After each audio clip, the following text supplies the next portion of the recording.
नमस्कार दोस्तों, teaching exams official YouTube channel में आपका स्वागत है।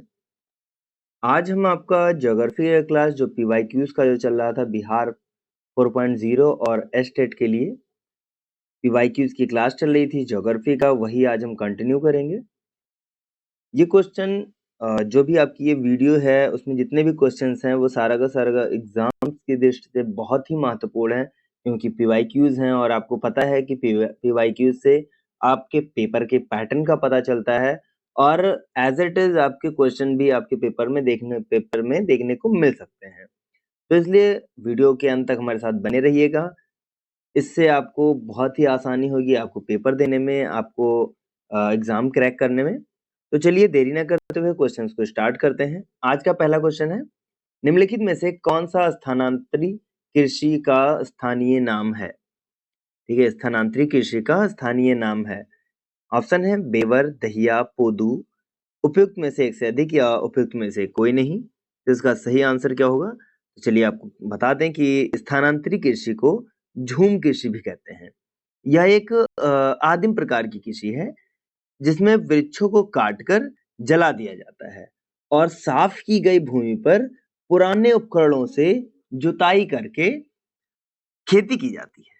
जब तक मिट्टी में उर्वरता रहती है तब तक इस भूमि पर खेती की जाती है। उसके बाद इस भूमि को परती छोड़ दिया जाता है। इस झूम कृषि के स्थानीय नाम और बता दें कि जैसे आपका झूम खेती जो है वो उत्तर पूर्वी भारत के साइड में बोला जाता है। वो झूम की खेती के झूम कहते हैं। ठीक है, झूम की खेती के नाम से प्रसिद्ध है। और बीवर और डहियार होते हैं। ठीक है, बीवर होते हैं, डहियार होते हैं। ये सब बुंदेलखंड संभाग में होता है। जैसे मध्य प्रदेश का जो एरिया है बुंदेलखंड का, वहां पे बीवर के नाम से बोला जाता है, डहियार कहा जाता है। इसके अलावा दीपा कहा जाता है ये बस्तर जिले में। ठीक है, पोडू कहा जाता है ये आंध्र प्रदेश में। तो ये सारा का सारा जो है, जैसे आपको बेवर बता दिया, दहिया बता दिया, कहाँ बताया? एमपी के बुंदेलखंड साइड में। ठीक है, पोडू हो गया, ये आंध्र प्रदेश में बोला जाता है। तो ये तो इसका सही आंसर क्या हो जाएगा? उपयुक्त में से एक से अधिक। ऑप्शन डी हमारा यहाँ पे सही हो जाएगा। अगला है, निम्नलिखित में से कौन सा मल्चिंग शब्द की व्याख्या करता है? ठीक है, कौन सा मल्चिंग शब्द की व्याख्या करता है? तो फसलों के बीच खाली जमीन को पुआल जैसे जैविक पदार्थ की परत से ढकना, बिल्कुल सही है। कंटूर को पत्थरों, घास आदि से ढकना गलत है, क्योंकि वहां पे जैविक पदार्थ होते हैं ना, जैसे कि तो उसको जो टूटे हुए पेड़ पत्तियां जो होती हैं, जो पत्तियां होती हैं, उसे ढका जाता है। तो पत्थरों से ढका नहीं जाता है। खड़ी ढालों पर बनी देविकाओं टेरेस में फसल लगाना, ये भी गलत है। तो मल्चिंग ये गलत है। तो इसका सही आंसर क्या हो जाएगा? ऑप्शन ए हमारा सही हो जाएगा। चलिए अगले क्वेश्चन की तरफ। निम्नलिखित में से किसकी खेती जायद के मौसम में की जाती है? ऑप्शन है खरबूजा, खीरा, तरबूज। उपयुक्त में से एक से अधिक या उपयुक्त में से कोई नहीं। तो इसका सही आंसर क्या होगा? तो आपको बता दें कि भारत में जायद के मौसम में उगाई जाने वाली जो प्रमुख फसलें हैं वो होता है खरबूजा हो जाता है, आपका खरबूजा हो गया। इसके अलावा तरबूज भी हो गया, खीरा हो गया, ककड़ी हो गया, मूंग, जूट, तरोई, भिंडी। ये सब जो है ये जायद की फसल जो है मार्च में बोई जाती है और जून तक इन्हें काट लिया जाता है। तो इसका ऑप्शन सही क्या हो जाएगा? उपयुक्त में से एक से अधिक, यानी ऑप्शन डी हमारा सही हो जाएगा। अगला है, भारत में शुष्क बिंदु बस्ती मिलती है कहाँ पे? बीकानेर में, बाढ़ क्षेत्रों में, अरावली प्रदेश में। उपयुक्त में से एक से अधिक या उपयुक्त में से कोई नहीं। तो इसका सही आंसर हो जाएगा, इसका सही आंसर क्या होगा? इसका सही आंसर हो जाएगा बाढ़ क्षेत्रों में। नदी बेसिन में के नदी बेसिन के निम्न भाग में बस्तियां नदी वेदिकाओं और तटबंधों पर बसाई जाती हैं, क्योंकि ये भाग जो होते हैं वो शुष्क बिंदु होते हैं। उष्णकटिबंधीय देशों के दलदली क्षेत्रों के निकट लोग अपने मकान स्तंभ पर बनाते हैं, जिसमें कि बाढ़ और कीड़े मकोड़ों से बचा जा सकते हैं। इसलिए ऐसी बस्तियों को शुष्क बिंदु बस्ती कहते हैं। अगला है, जीवाश्मों के आधार पर मानव का उत्पत्ति केंद्र है। क्या है उत्पत्ति केंद्र? ऑप्शन है अफ्रीका की रिफ्ट घाटी, मध्य एशिया, जेरूसलम, उपयुक्त में से एक से अधिक या उपयुक्त में से कोई नहीं। तो इसका सही आंसर क्या होगा? इसका सही आंसर हो जाएगा अफ्रीका की रैप्ट घाटी। बता दें कि जीवाश्मों के आधार पर मानव का उत्पत्ति केंद्र जो है वो अफ्रीका महाद्वीप में है। अफ्रीका महाद्वीप में मानव प्रजाति की उत्पत्ति मध्य प्लीस्टोसिन युग के अंत में अनुमानित की गई है। ठीक है, कब की गई है? प्लीस्टोसिन युग में। पूछा जा सकता है, चलिए आपको हम लिख देते हैं प्लीस्टोसिन।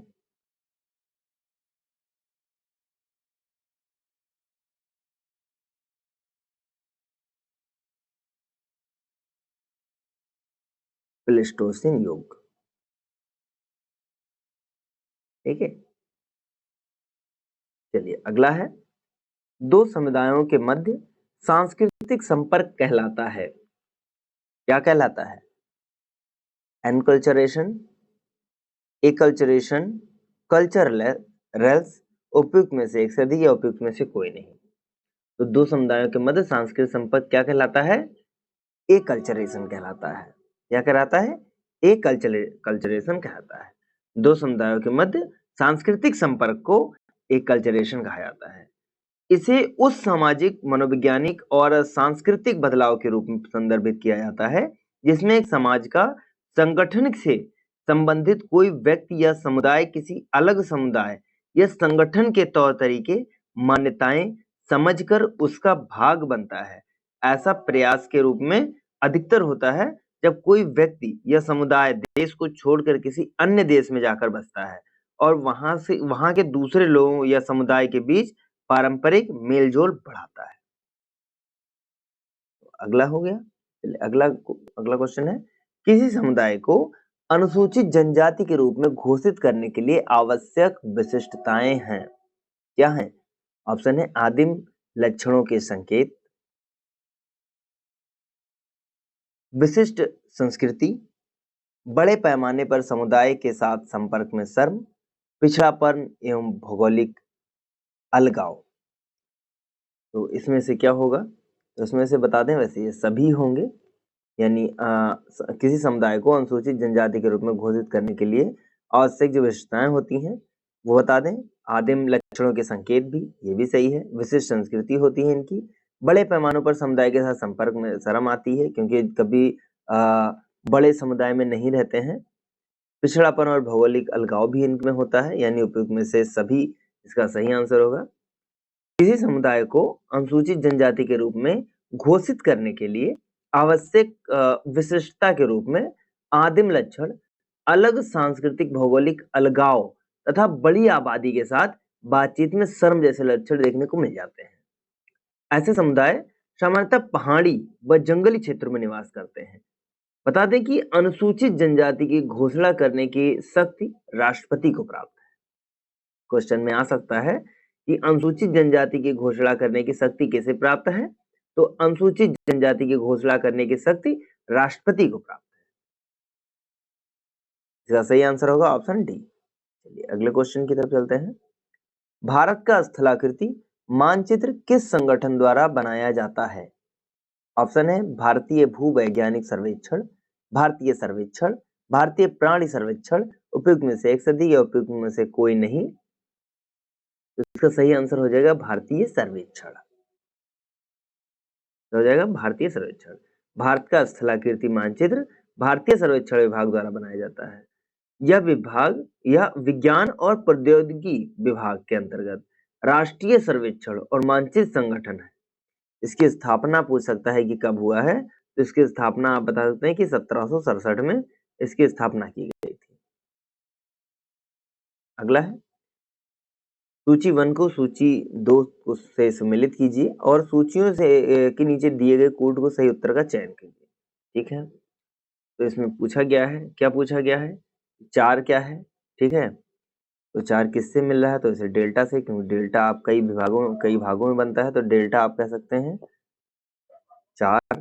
ठीक है, कंकड़, ठीक है, पूछा गया कंकड़ किससे संबंधित है? तो कंकड़ भांगड़ मिट्टी से संबंधित है, बांगड़ से। ठीक है, इसके अलावा कयाल पूछा गया, तो कयाल तटीय मैदानों से संबंधित है। मांड पूछा गया, तो मांड पंजाब के मैदान से संबंधित है। अब इसका देख लो किसमें, यानी कि डी में पहला किसमें है, यानी डी में पहला, यानी कि हमारा बी आ रहा है सही। ठीक है, बी हमारा सही आ रहा है, क्योंकि सीधा मैंने मिला दिया है कि बी में किसमें आ रहा है, तो सही आ रहा है हमारा। चलिए अगले क्वेश्चन की तरफ चलते हैं। सूची 1 को सूची 2 से सम्मिलित करना है। सूची 1 में कुछ प्रांतों के संसाधनों की उपलब्धता दिखाई गई है। सूची 2 में संबंधित प्रांतों के नाम बताया गया है। तो इसका क्या है कि पहला क्या बताया गया है, पहला यह बताया गया है कि खनिज संसाधनों की संपन्नता परंतु औद्योगिकरण की कमी। तो सीधी सी बता दें कि जब खनिज संसाधनों की जब बात आती है तो सीधा है, सर्वाधिक खनिज संसाधन कहाँ पाए जाते हैं, झारखंड में पाए जाते हैं। ठीक है, तो पहला यहीं पे आपका मैच होता है, कहीं अलग जाना नहीं है। दूसरा है जल संसाधनों की संपन्नता परंतु आधारभूत संरचना के विकास की कमी। कहाँ पे है, अरुणाचल प्रदेश।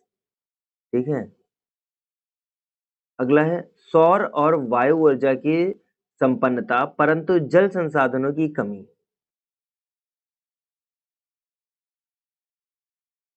ये भी सही है, राजस्थान। खनिज संसाधनों की संपन्नता परंतु परिवहन और संचार के साधनों में कमी। ये भी सही है, यानी लद्दाख में। तो ये चारों ऑप्शन सही में मिलित हैं। 1 2 3 4 कहाँ पे आ रहा है, यानी बी में आ रहा है, यानी कि बी आपका सही होगा। अगला है अरब सागर और बंगाल की खाड़ी के अपवाह तंत्र के बीच जल विभाजक है, कौन है? ऑप्शन है दिल्ली रिज, मालवा का पठार और बुंदेलखंड। गलत हो जाएगा। दिल्ली रिज दिल्ली रिज, अरावली पर्वत श्रेणी, सह्याद्री और अमरकंटक की पहाड़ियां, ये सही हो जाएगा। दिल्ली रिज, मालवा का पठार और छोटा नागपुर पठार, ये भी गलत हो जाएगा, यानी कि ऑप्शन हमारा बी हमारा सही हो जाएगा।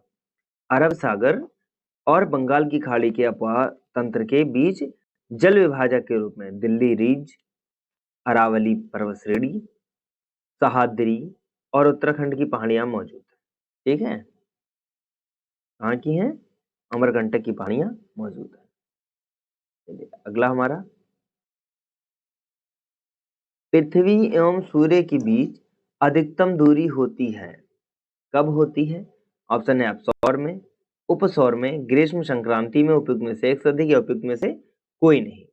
तो इसका सही आंसर हो जाएगा अपसौर में। कब हो जाता है? अपसौर में हो जाता है। पृथ्वी एवं सूर्य के मध्य अधिकतम दूरी को अपसौर कहते हैं।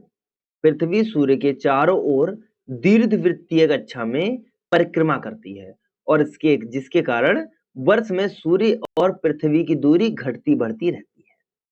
ठीक है, तो इसको ऑप्शन ए हमारा सही हो जाएगा। अगला क्वेश्चन है, निम्नलिखित में से कौन सा वृहद ग्रह नहीं है? ऑप्शन है मंगल, बृहस्पति, शनि, उपयुक्त में से एक से अधिक या उपयुक्त में से कोई नहीं। तो इसका सही आंसर क्या हो जाएगा? इसका सही आंसर हो जाएगा, वृहद ग्रह नहीं है तो वो है मंगल। ठीक है, मंगल जो है वो वृहद ग्रह नहीं है। सौर मंडल के में आकार के अनुसार बड़े से छोटे क्रम के आधार में, हाँ, चार बड़े ग्रह हैं। बृहस्पति है, शनि है, अरुण है और वरुण है। कौन सा है? बृहस्पति है, शनि है, अरुण है और वरुण है। अब जबकि मंगल ग्रह जो है वो 7वां बड़ा ग्रह है। ठीक है, बड़े ग्रह की अगर श्रेणी में रखा जाए तो 7वां बड़ा ग्रह है, जो केवल बुध ग्रह से बड़ा है। ठीक है, अगर पूछा जाए कि बुध ग्रह से बड़ा कौन सा है, तो आएगा मंगल, वरना ये 7वें नंबर पे है। ठीक है, बड़े की दृष्टि। छोटे में कहा जाए तो ये दूसरे नंबर पे आएगा। अगला है, चंद्रमा सदृश ग्रह कौन सा है? ऑप्शन है मंगल, बुध, पृथ्वी। चंद्रमा सदृश ग्रह कौन सा है? मंगल, बुध, पृथ्वी। उपयुक्त में से एक से अधिक या उपयुक्त में से कोई नहीं। इसका सही आंसर हो जाएगा बुध। सही आंसर हो जाएगा बुध।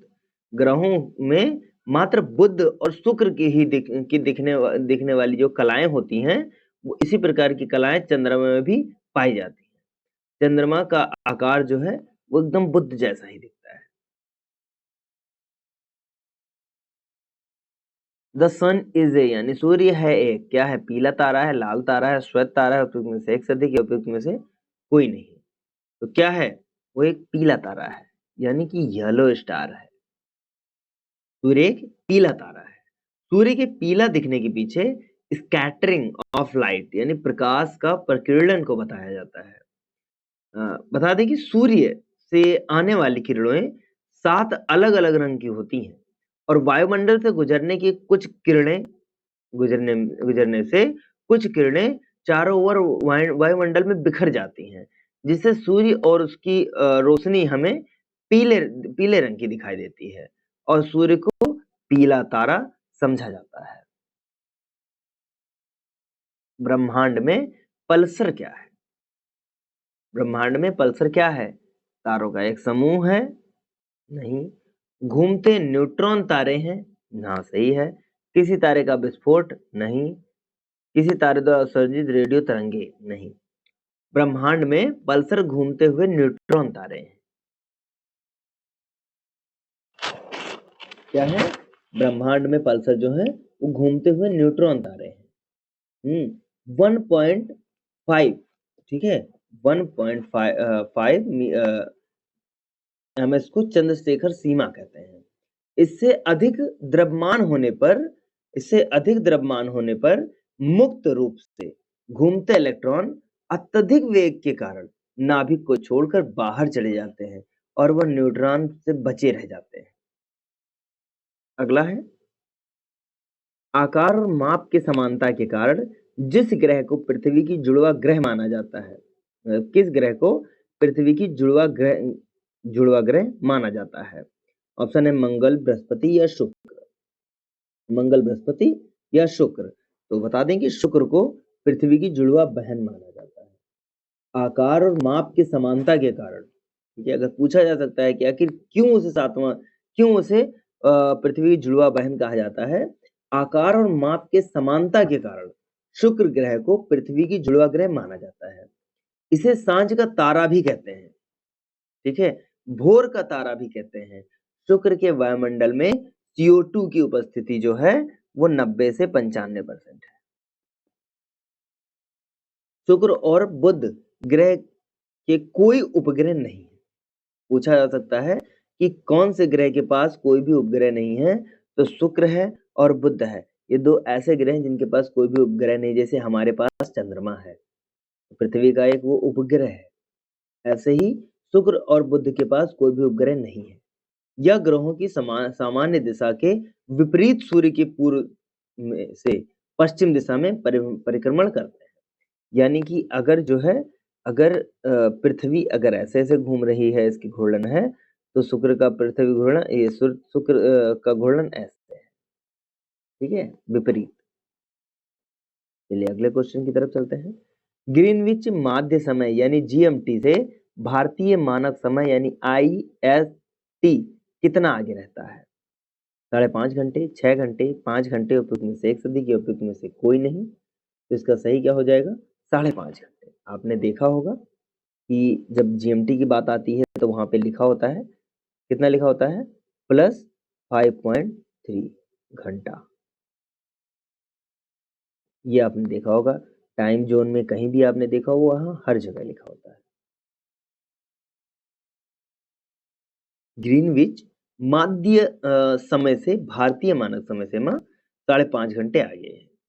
भारत के मानक समय का निर्धारण जो है, पूछा जा सकता है कि भारत के मानक समय का जो निर्धारण होता है वो कितने डिग्री पे होता है? तो 82 डिग्री 30 मिनट, ठीक है, 82 डिग्री 30 मिनट, 82 डिग्री 30 मिनट पूर्व से ज्ञात किया जाता है, ठीक है, पूर्व। चलिए अगले क्वेश्चन की तरफ चलते हैं। विषुवतीय व्यास ध्रुवीय व्यास से कितना अधिक है? ऑप्शन है ऑप्शन है 43 किलोमीटर, 36 किलोमीटर, 49 किलोमीटर, उपयुक्त में से एक से अधिक या उपयुक्त में से कोई नहीं। तो इसका सही आंसर क्या हो जाएगा? इसका सही आंसर होगा 43 किलोमीटर। पृथ्वी का भूमध्य रेखीय व्यास जो है, यानी विषुवतीय व्यास जिसे बोलते हैं, लगभग 12,756 किलोमीटर है। जबकि ध्रुवीय व्यास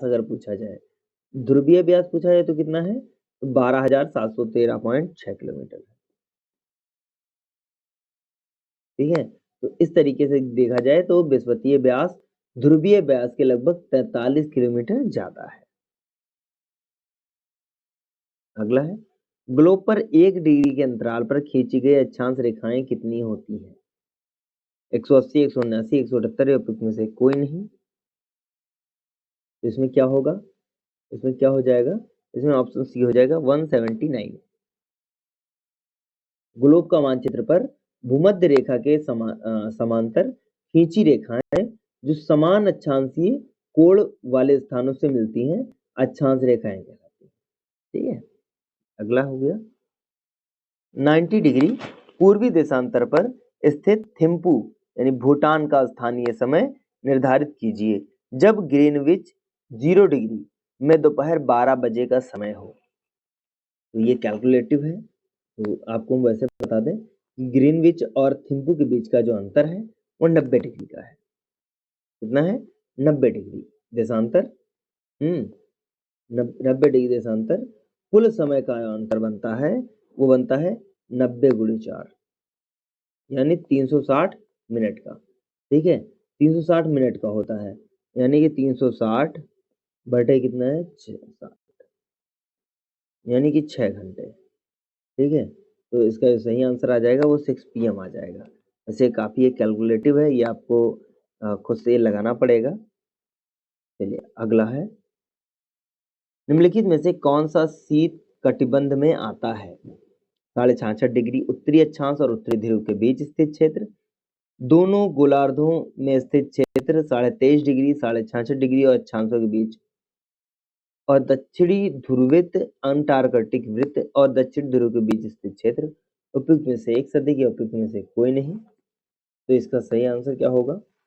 इस शीत कटिबंधीय पेटी का जो विस्तार है, शीत कटिबंधीय पेटी का जो विस्तार है वो 66.5 डिग्री से 90 डिग्री के बीच दोनों गोलार्धों में होता है। ठीक है, दोनों गोलार्धों में होता है, यानी हमारा दोनों गोलार्धों में, इसका ये हमारा सही हो जाएगा।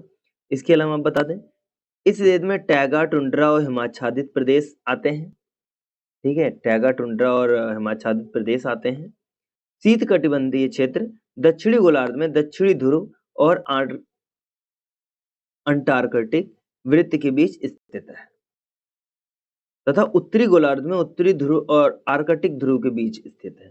भूमध्य रेखा से दूर होने के कारण इन क्षेत्रों में केवल सूर्य की तिरछी किरणें ही पहुंच पाती हैं। तो हमारा क्या होगा? आंसर हमारा 1 से अधिक हो जाएगा। अगला है, यदि ग्रीनविच में दोपहर के 12 बजे हैं और ग्रीनविच के 30 डिग्री पूर्व में क्या समय होगा? ऑप्शन है दोपहर 2 बजे, दोपहर 1 बजे, दोपहर 10 बजे या उपयुक्त में से एक से अधिक या उपयुक्त में से कोई नहीं। इसका सही आंसर क्या हो जाएगा? दोपहर 2 बजे हो जाएगा। दोपहर 2 बजे हो जाएगा। ग्रीनविच देशांतर रेखा को 0 डिग्री देशांतर रेखा व अंतरराष्ट्रीय समय रेखा भी कहते हैं। यह पृथ्वी के उत्तरी दक्षिणी ध्रुवों को जोड़ती हुई लंदन के पास स्थित ग्रीनविच शहर से गुजरती है। ग्रीनविच देशांतर 1 डिग्री पूर्व बढ़ने पर 4 मिनट के समय की वृद्धि तथा 1 डिग्री पश्चिम बढ़ने पर पश्चिम में बढ़ने पर समय में 4 मिनट की कमी होती है। ठीक है, तो 4 मिनट बढ़ रही है 30 डिग्री में, यानी 120 मिनट हो जाता है। 30 क्या होता है? 1 मिनट में 4 डिग्री होती है और 30 डिग्री यहाँ बताया गया है, तो 30 डिग्री गुणे 4। ठीक है, तो कितना हो? 3 और 12 यानी कि 120 मिनट आया, और 120 मिनट यानी कि 2 घंटा, यानी कि अगर 12 बजे हैं तो 2 बज जाएगा। ऑप्शन ए हमारा क्लियर हो जाएगा। अगला है, तेहरान किस पर्वत पर स्थित है? जैग्रोस, एल्बुर्ज, मकरान, उपयुक्त में से एक से अधिक या उपयुक्त में से कोई नहीं। तो इसका सही आंसर क्या हो जाएगा? Option B Tehran.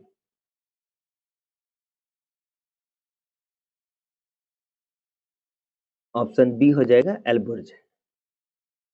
तेहरान जो है ईरान का राजधानी शहर है। 14 मिलियन लोगों की आबादी वाला यह शहर विशाल एल्बुर्ज पर्वत श्रृंखला के तरल पर स्थित है। ठीक है, के तल पर स्थित है। ऑप्शन हमारा बी सही हो जाएगा। अगला है, अभिकथन है उसके बाद इनमें एक कारण दिया गया है, कौन सा सही है कौन सा गलत है या दोनों सही है ये बताना है। अभी कथन है घाना तट पर सोने के समृद्ध प्लेसर जमाव पाए जाते हैं और ब्राजील में सोने की सिराएं पाई जाती हैं। ठीक है, तो सही है। अगला है किसी समय ये महाद्वीप अटलांटिक के साथ एक साथ संयुक्त थे, तो बिल्कुल ये भी सही है, दोनों सही हैं और आर ए की सही व्याख्या भी करता है। ठीक है, घाना तट पर सोने के समृद्ध प्लेसर जमाव पाए जाते हैं और ब्राजील में सोने की सिराएं पाई जाती हैं। इससे प्रमाणित हो जाता है कि किसी समय ये महाद्वीप अटलांटिक तट के साथ एक साथ जुड़े हुए थे। अगला है यूएई के रियासती राज्य हैं, तो रियासती राज्य कौन कौन सी हैं, तो इसका आबू धाबी बिल्कुल सही है, Abu Dhabi, Dubai, Sharjah, Ajman, Umm al Quwain, Fujairah, Ras al Khaimah, तो ये यही हमारा सही हो जाएगा ऑप्शन ए। यूएई को 7 राज्यों में विभाजित किया जाता है, जो है Abu Dhabi, Dubai, Sharjah, Ajman, Umm al Quwain, Fujairah और रासुल खैमा खैमा। ठीक है, ये हमारा ऑप्शन ए हमारा सही हो जाएगा। अगला है निम्नलिखित क्षेत्रों में किसकी न्यून हिम रेखा है, ऑप्शन है भूमध्य रेखीय क्षेत्र, हिमालयी क्षेत्र, आल्प्स क्षेत्र, उपयुक्त में से एक से अधिक या उपयुक्त में से कोई नहीं। इसका सही आंसर हो जाएगा आल्प्स क्षेत्र। पर्वतीय व ध्रुवीय क्षेत्र की यह रेखा जिसके ऊपर वर्ष भर हिम का आवरण रहता है और बर्फ पूर्णतः कभी नहीं पिघलती है। उच्च अक्षांशों पर हिमरेखा काफी नीचे रह होती है। आल्प्स क्षेत्र में हिमरेखा का सामान्यतः 2700 मीटर की ऊंचाई तक होती है, 2700 मीटर की ऊंचाई तक होती है, जबकि हिमालय क्षेत्र में इसकी ऊंचाई जो है 4500 मीटर है। भूमध्य रेखीय क्षेत्र में हिमरेखा सर्वाधिक ऊंचाई पर पाई जाती है।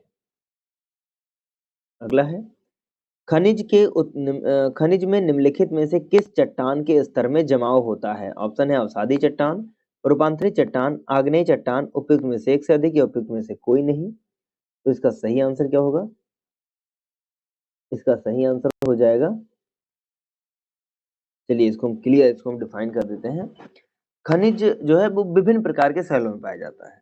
ठीक है, इसमें पूछा है खनिज में निम्नलिखित किस चट्टान के स्तर में जमाव होता है, मतलब जमा होता है। तो वैसे अब आपको हम क्लियर कर देते हैं। पहले खनिज विभिन्न प्रकार के शैलों में पाए जाते हैं।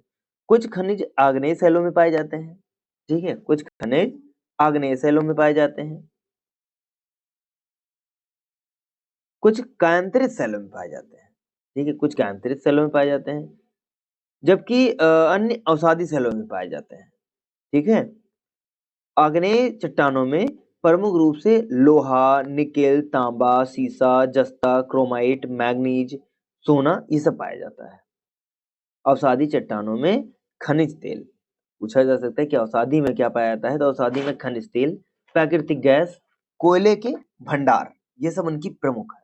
इसके अलावा रूपांतरित में क्या पाया जाता है, फाइलाइट, सिस्ट, नीस, क्वार्टरजाइट, मार्बल, ये सब पाया जाता है किसमें, रूपांतरित में। ठीक है, तो इसमें जो क्वेश्चन पूछा है उसके हिसाब से हमारा उपयुक्त में से एक से अधिक हमारा आंसर हो जाएगा। अगला है भूपटल के टुकड़े मेंटल में गति द्वारा निरंतर धीमी गति से प्रवाहित होते हैं, इस सिद्धांत को क्या कहा जाता है, ऑप्शन है महाद्वीपीय भाव सिद्धांत, पेंजिया सिद्धांत, प्लेट टेक्टोनिक सिद्धांत, प्लेट सीमा सिद्धांत। तो इसका सही आंसर क्या हो जाएगा, इसका सही आंसर हो जाएगा प्लेट टेक्टोनिक सिद्धांत, ये हमारा हो जाएगा। भूपटल के टुकड़े मेंटल में गति द्वारा निरंतर धीमी गति से प्रवाहित होते हैं, इस सिद्धांत को प्लेट टेक्टोनिक सिद्धांत कहा जाता है। ये बता दें ये आपका बीपीएससी प्री 2023 में क्वेश्चन पूछा गया था। अगला है सेल जिनमें जीवाश्म पाए जाते हैं, इसमें अवसादी, कैंतरित, आग्नेय, उपयुक्त में से एक से अधिक या उपयुक्त में से कोई नहीं। तो इसका सही आंसर क्या होगा, सही आंसर हो जाएगा अवसादी। चट्टानों के चूर्ण होकर नीचे जमा होते जाने से ये अवसादी सेल का निर्माण हो जाता है। इसकी रचना परतों के रूप में होने के कारण इसे परतदार सेल भी कहते हैं। अधिकतर जीवाश्म और खनिज तेल इसी प्रकार की चट्टानों में पाया जाता है। संपूर्ण भूपृष्ठ के लगभग 75% भाग पर अवसादी सेलों का विस्तार होता है। ठीक है, कितने पे? 75%। अगला है, पर्वत शिखर पर मिलने वाली चट्टान सतह कहलाती है। हेल्सनमीर, फेला, फेल्ट, उपयुक्त में से एक सदी के, उपयुक्त में से कोई नहीं। तो इसका सही आंसर क्या होगा? इसका सही आंसर हो गया हेल्सनमीर। ठीक है, तो होगा हेल्सनमीर। ये आज का अंतिम क्वेश्चन था। बता दें, पर्वत शिखर पर मिलने वाली चट्टान जो होती है उसकी जो सतह होती है वो फेल्सन-मीर कहलाती है। ठीक है, पर्वत शिखर पर मिलने वाली जो चट्टानें होती हैं इनकी सतह फेल्सन-मीर कहलाती है। तो ये आज का हमारा अंतिम क्वेश्चन था। आशा करते हैं कि वीडियो आपको पसंद आई होगी। वीडियो अगर पसंद आई हो तो वीडियो को लाइक कर दीजिएगा। अगर आपने चैनल को सब्सक्राइब नहीं किया है तो चैनल को आप सब्सक्राइब कर दीजिएगा, ताकि आने वाली जो भी वीडियोस हैं वो आप तक सबसे पहले पहुंचे। नोटिफिकेशन बेल आप ऑन कर दीजिएगा। और अगर कोई भी क्वेश्चन में अगर आपको कमी दिखती है या वीडियो अच्छा लगता है या जैसा भी लगता है, आपके अनुसार वीडियो कैसा लग रहा है ये आप हमें कमेंट सेक्शन में ज़रूर बताइएगा। कोई त्रुटि होती है वो भी आप हमें बताइएगा। कुछ और क्वेश्चन अगर आपको बढ़ाना हो वो भी आप हमें बताइएगा। तो चलिए, आशा करते हैं वीडियो आपको बहुत अच्छी लगी होगी। वीडियो को लाइक कर दीजिएगा, चैनल को सब्सक्राइब कर दीजिएगा। धन्यवाद।